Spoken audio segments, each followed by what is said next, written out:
Je viens de suivre le second discours de M. Tshisekedi sur le changement de la Constitution à partir de Lubumbashi après celui de Kisangani.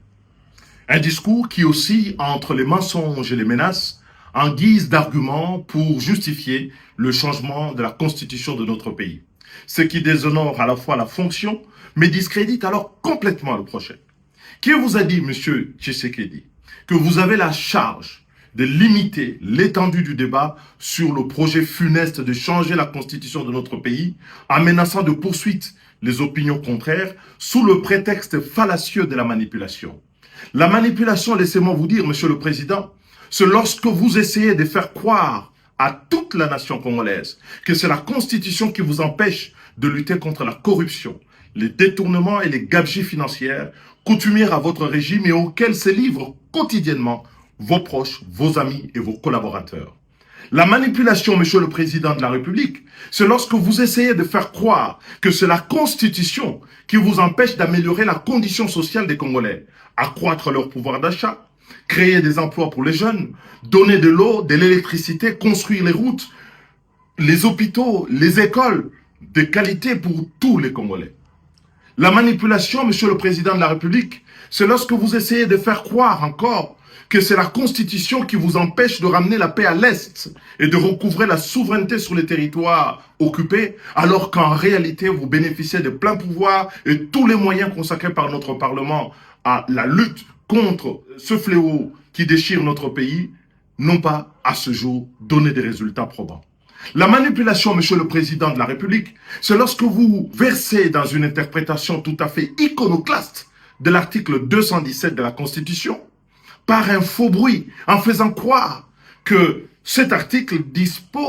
expose le Congo à céder des territoires à des États voisins. Sinon, M. Etienne Tshisekedi, dont vous portez fièrement le nom, n'aurait pas proposé la même disposition à l'article 69 de la Constitution du 24 juin 1967, dont il était co-rédacteur sous la Deuxième République avec le président Mobutu.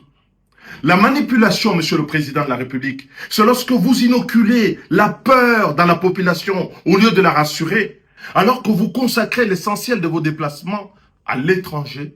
alors que vous dirigez un gouvernement dont la survie tient en partie de la solidarité internationale, à l'exemple du dernier accord que vous venez de signer avec le Fonds monétaire international. La manipulation, enfin, Monsieur le Président de la République, c'est lorsque prenant les enfants de bon Dieu pour des canards sauvages, en feignant d'ignorer qu'un changement de la Constitution conduit à une nouvelle Constitution dont le bénéfice est strictement personnel, et remet les compteurs à zéro, en faisant sauter le verrou de l'article 220 pour vous permettre de solliciter un troisième mandat, là où les Congolais ont voulu justement que plus personne ne puisse exercer plus de 2 mandats à la tête de notre pays. La manipulation, c'est ce bénéfice personnel que vous recherchez et contre lequel tous les défenseurs de la Constitution se battent, à savoir limiter le nombre de mandats du président de la République et que le nombre de mandats du président de la République ne doit plus dépendre du bon vouloir du prince, mais de la loi, la Constitution, le pacte républicain, à savoir l'article 220. Les menaces, les mensonges ne feront reculer nullement le peuple congolais et vous aurez au devant de vous tous les patriotes qui veulent aujourd'hui que le Congo devienne à jamais une république, un État au service de l'intérêt général.